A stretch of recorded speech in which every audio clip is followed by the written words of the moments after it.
Il faut arrêter de se dire quelle stratégie j'utilise, qu'est-ce qui va se passer. Tu vas avoir de la confiance qui va être générée, des revenus, tu vas commencer à gagner du cash flow. J'ai des banquiers qui me suivent sur mes opérations alors que tu as plus de 100% d'endettement.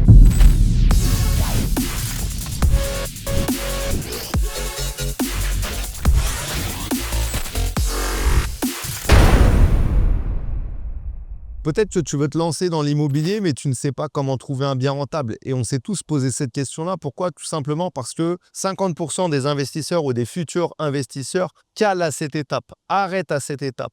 Mais c'est normal, si tu n'as pas une stratégie, si tu ne te comportes pas comme un professionnel, tu ne vas pas y arriver. Donc si tu veux investir dans l'immobilier, il faut absolument mettre des choses en place de façon concrète, être en mouvement, être en action, commencer à mettre des choses en place petit pas par petit pas, tu vas y arriver. Mais si tu ne mets rien en place, tu ne peux pas y arriver. Il y a beaucoup de gens qui se découragent. Pourquoi? Parce qu'ils n'ont pas les résultats voulus, parce qu'ils ne savent pas comment faire. Et ça, c'est normal. On s'est tous posé ces questions-là. Et le premier bien, il est ultra important, ou en tout cas le premier investissement qui va fonctionner. Peut-être que tu as déjà fait un investissement, deux investissements qui ne fonctionnent pas, c'est pas grave. Tu peux toujours arbitrer. Mais l'important, c'est de finir par faire un bien rentable. Pourquoi? Parce que quand tu vas faire un bien rentable, qu'est-ce qui va se passer? Tu vas avoir de la confiance qui va être générée. Tu vas avoir des revenus, tu vas commencer à gagner du cash flow.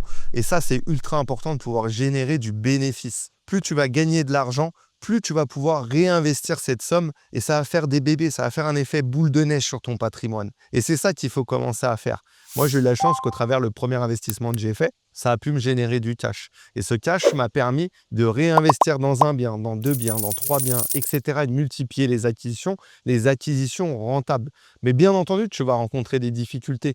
Bien entendu, tu ne peux pas sortir tous les investissements que tu trouves. C'est-à-dire que des fois, tu vas trouver des biens rentables et malheureusement, tu ne vas pas obtenir le financement. Mais ça ne doit pas t'arriver. Pourquoi ça ne doit pas t'arriver? Parce que tu dois être en mesure de pouvoir sortir les financements des biens que tu trouves. C'est hyper compliqué à trouver un bien rentable. Alors si tu n'arrives pas à le sortir, c'est frustrant, c'est ultra frustrant. Et là encore, on perd beaucoup d'investisseurs ou de futurs investisseurs à cette étape-là. C'est un parcours qui est difficile, qui est parsemé d'embûches. Mais une fois que tu arriveras à trouver vraiment des relations, des gens qui vont pouvoir te sortir des biens off-market, donc avant même qu'ils soient mis en vente sur le marché. Une fois que tu vas trouver des banquiers, des banquières qui vont pouvoir t'accompagner sur des projets parce qu'ils te font confiance et c'est ça qui te fait avancer. Tu vois, je vais te partager une anecdote. Aujourd'hui, j'ai des banquiers qui me suivent sur mes opérations alors que tu as plus de 100% d'endettement. Mais pourquoi ils me suivent? Ils connaissent la personne parce qu'ils savent que je ne suis pas un fou, qu'ils savent que je maîtrise mon sujet, qu'il y a aussi une relation de confiance. C'est important et qu'ils voient que les biens que j'achète sont ultra rentables. Donc, qu'est-ce que va regarder en réalité le banquier?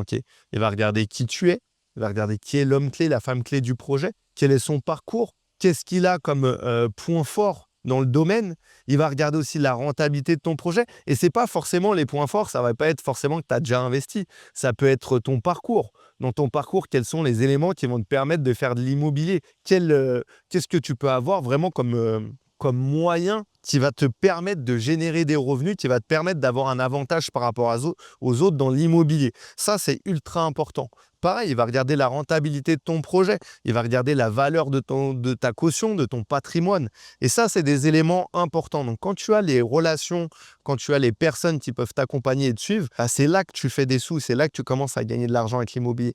Et c'est là que ton parcours il devient intéressant. Bien entendu, tu vas avoir des problématiques sur ton parcours. Forcément que tu vas avoir à un moment donné peut-être des problématiques au niveau des travaux, tomber sur des artisans pas fiables, tomber sur des suppléments au niveau des travaux.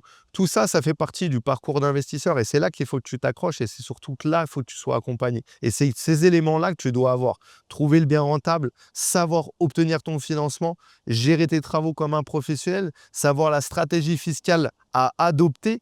Et tout ça, tu vas le retrouver lors d'un événement 100% gratuit qu'on organise prochainement. Si tu veux t'inscrire, tu as juste à cliquer sur le lien sous cette vidéo. Comme ça, tu pourras participer à l'événement. Je vais t'expliquer tout, comment trouver un bien rentable, comment te faire financer à tous les coups, quel statut fiscal choisir. Et tu verras que ça sera beaucoup plus facile. Parce que l'investissement, ce n'est pas compliqué. Encore faut-il avoir les bons types. Et c'est ce que je te disais tout à l'heure, c'est quand tu te lances dans l'immobilier, malheureusement, il y a des embûches, il y a des choses à mettre en place. Et quand tu ne sais pas ce que tu dois mettre en place, tu ne peux pas avancer. C'est comme quand tu ne sais pas ce que tu cherches tout. Et quand tu cherches tout, tu ne cherches rien. Justement, en parlant de choses à savoir, l'emplacement, c'est la règle numéro 1 dans l'immobilier. Regarde là-bas. Pourquoi, à ton avis, ça se loue? Tout simplement parce que tu es bien placé, tu es au pied des pistes.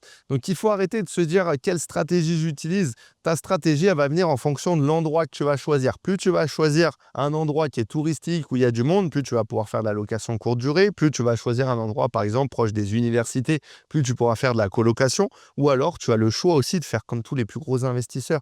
Ils ont investi en nom propre ou en SCI. Ils ont multiplié les acquisitions sur de la location à l'année, de la location nue. C'est un choix. Et le choix, tu le fais en fonction de ton objectif. C'est ça le plus important pour moi, c'est définir un objectif. Donc, ton objectif, c'est quoi dans l'immobilier? C'est cette question que tu dois te poser. Est-ce que ton objectif, c'est aujourd'hui de te créer un complément de revenu? Est-ce que c'est préparer ta retraite? Est-ce que c'est créer un patrimoine pour toi, pour tes enfants? C'est cet objectif que tu dois définir. Et une fois que tu as défini cet objectif, tu vas devoir définir le montant. Quel est le montant que tu veux obtenir grâce à l'immobilier? Que ce soit un revenu mensuel, par exemple 2 000 € par mois, que ce soit un niveau de patrimoine, 500 000 € de patrimoine, mais c'est ça que tu vas devoir définir. C'est vraiment important de définir ton pourquoi et une fois que tu as le pourquoi, de définir le montant de cet objectif. Sinon, tu ne peux pas y arriver. Donc, tu dois définir ça. Pour moi, c'est ça qui te fera avancer, en tout cas qui te permettra de poursuivre parce que oui, tu rencontreras des difficultés, mais si ton pourquoi est assez fort, bah, tu continueras toujours d'investir. Donc, pose-toi les bonnes questions. Comprends ce que tu dois mettre en place et une fois que tu as fait ça, vas-y, on y va, on avance. Et c'est ça qui est important, c'est toujours être en marche, toujours mettre des choses en place. Et le fait de faire plusieurs biens, de faire une acquisition, 2 acquisitions, 3 acquisitions, ça t'offre des possibilités d'arbitrage aussi. La possibilité de vendre des biens, de rembourser une partie de ton crédit, de garder le cash pour réinvestir, de garder le cash pour rembourser une partie de ton patrimoine et avoir un plus gros patrimoine net. Et ça, c'est important. C'est pareil, tu vois, aujourd'hui, j'ai pas mal investi et je me pose des questions. Est-ce que je dois continuer? Est-ce que je dois pas arbitrer pour repartir et aller encore plus loin? Et ces questions-là, tu te les poseras toujours quand tu investis. C'est de l'entrepreneuriat au bout d'un moment. L'investissement immobilier, quand tu multiplies les acquisitions, tu n'es plus le petit particulier qui investit. Quand je dis petit particulier, c'est pas péjoratif, mais tu n'es pas comme un salarié. Tu deviens un entrepreneur de l'immobilier. Donc, tu te poses continuellement des questions. Tu as sans cesse des éléments à gérer. Pourquoi? Parce que tu constitues un patrimoine immobilier, un parc immobilier de plusieurs lots. Donc, tu as de la gestion, donc tu vas mettre des gens qui vont le gérer, parce que tu ne vas pas le gérer. Le but, c'est pas de te créer un deuxième emploi. Encore une fois, c'est que l'immobilier travaille pour toi. Mais pour ça, il faut bien le faire. Et pour bien le faire, tu dois mettre, encore une fois, des gens qui sont plus compétents que toi en place, comme une société, qui vont pouvoir faire ce travail mieux que toi et qui vont pouvoir te permettre d'avancer, de te concentrer sur les tâches où tu es le plus fort pour aller encore plus loin. Et ça, c'est ultra important parce que peu de gens le font.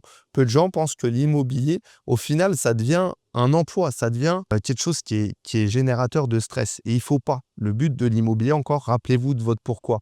Vous dégagez du temps peut-être pour vous, pour votre famille. C'est ça qu'il faut atteindre. Et pour atteindre ça, il faut se professionnaliser. Plus vous allez le faire rapidement, plus vous gagnerez des sous rapidement.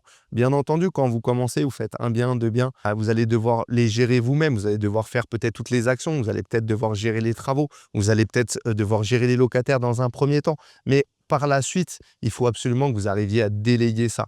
C'est ultra important pour pouvoir se professionnaliser et continuer à avancer. Donc, mettez des choses en place de façon concrète. Vous verrez que vous aurez beaucoup plus de résultats.